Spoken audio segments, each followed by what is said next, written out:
quais são, assim, os principais mercados? Porque quando a gente fala de IoT, todo mundo já tem ideia do que é a internet das coisas, num panorama geral.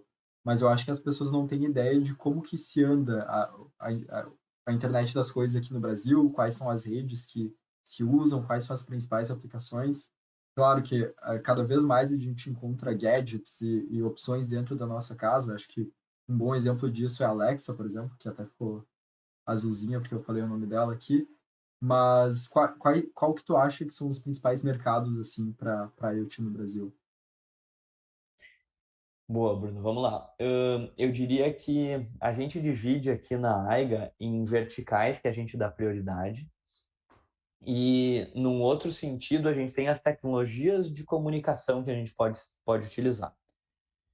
Bem no início da Aiga a gente se deu conta que tu utilizar uma tecnologia só de comunicação, por exemplo, os produtos comunicam Wi-Fi, não é suficiente para tu ser visto como uma empresa de IoT. Então, hoje nós trabalhamos com Sigfox, LoRa, celular, Wi-Fi e Bluetooth. Cada uma dessas tecnologias ela tem uma peculiaridade, como por exemplo o Wi-Fi, que é mais fácil, né, tá no nosso dia a dia.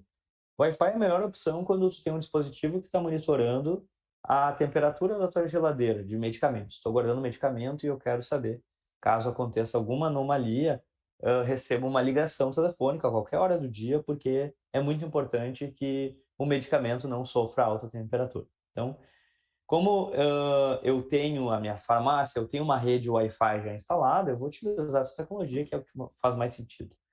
Legal, João, mas eu quero monitorar a localização de embalagens de vacinas pelo Brasil. Ok, o Wi-Fi não dá mais, né? Então a gente vai ter que ir para outras tecnologias de comunicação. Normalmente, quando a gente quer uma cobertura a nível Brasil, a gente vai para as tecnologias de celular. E quando eu falo celular, a gente confunde com o nosso uso, né? 4G, 5G. Não, quando a gente fala em IoT celular, a gente está falando de outras tecnologias, NB-IoT, CAT-M, que são tecnologias que permitem que o produto dure até anos sem tu recarregar a bateria e ainda comunique, mande mensagens para mesmo as antenas de celular. Então, essa é uma tecnologia que a gente teve que dominar também. Tá, mas eu quero monitorar a umidade do solo na minha fazenda e lá não pega celular.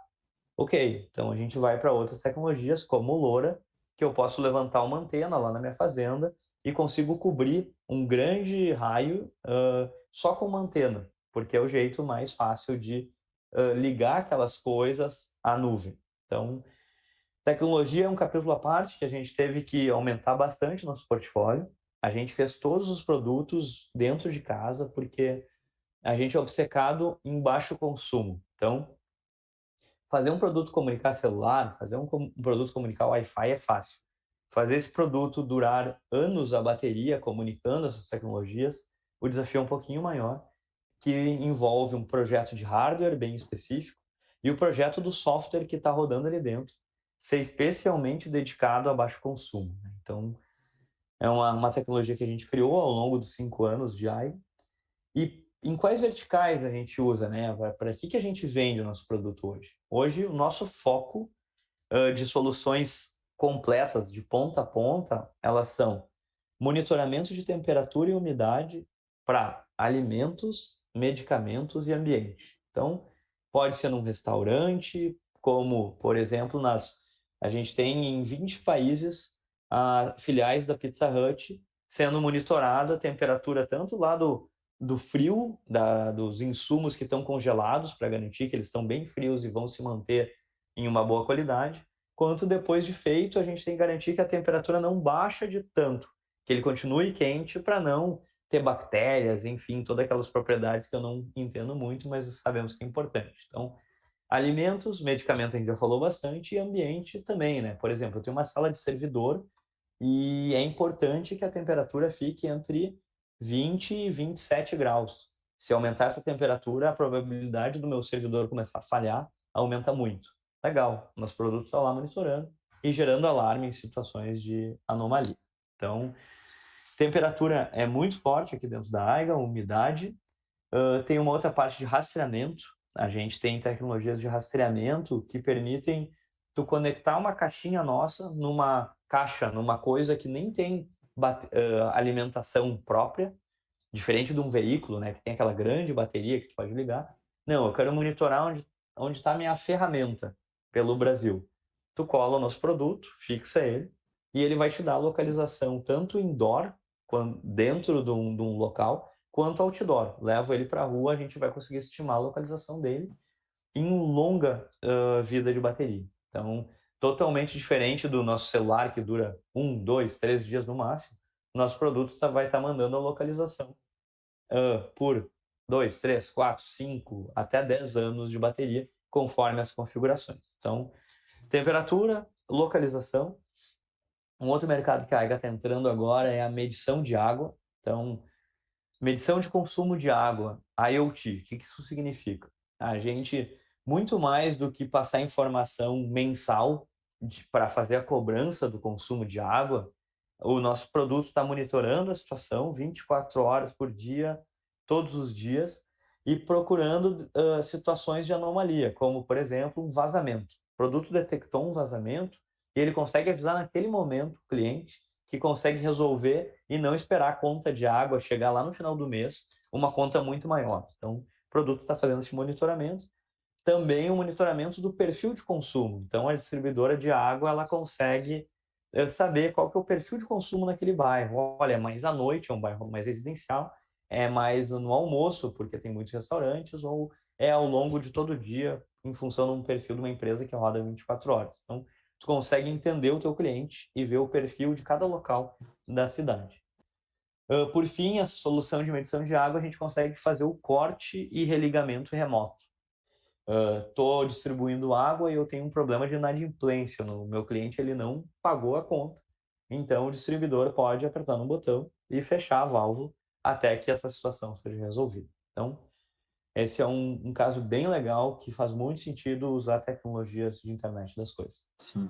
Por fim, fale, Bruno. Não, até porque eu vejo bastante a gente comentar de quando se fala de água, quando se fala de economizar água, se fala muito de conscientização, fecha a torneira e tudo mais, o que realmente é muito importante.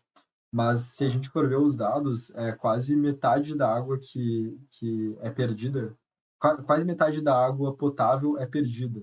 Então, a gente ter tecnologias que a gente possa implantar que detectem esse tipo de vazamento pode impactar muito mais a perda de água do que, enfim, só fechar a torneira, né?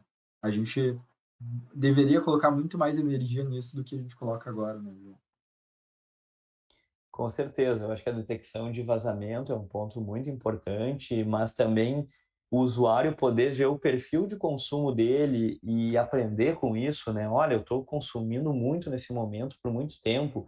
Tu enxerga isso num gráfico, num desenho, assim, olha, a média de consumo do teu bairro é tal e tu tá muito fora. Então, começa a ter padrões de comparação para tu, de fato, repensar nas tuas atitudes, né? De como tu está consumindo a água que cada vez é mais precioso, né? Então, Sim, um isso é muito projeto poderoso, né? Porque muito poderoso. eu vou dar um exemplo que, com fins de comparação, eu tenho um relógio que monitora o sono. E eu nunca tinha pensado nada sobre o meu sono. Eu só dormia e era isso, né? E aí, a partir do momento que eu vi que eu dormia 5 horas por dia, não tinha nada de sono profundo, não tinha nada de sono REM, dormia sempre leve, acordava no meio da noite, eu pensei, opa, tem que repensar os meus padrões de sono para poder melhorar em outras etapas. E é a mesma coisa, a partir do momento que tu recebe um gráfico e tu percebe o quanto tu está consumindo e quanto aquilo lá é fora do normal do teu bairro, tu empurra a média para baixo, né? Tu acaba fazendo a população geral se conscientizar e empurrando todo mundo gradativamente para baixo.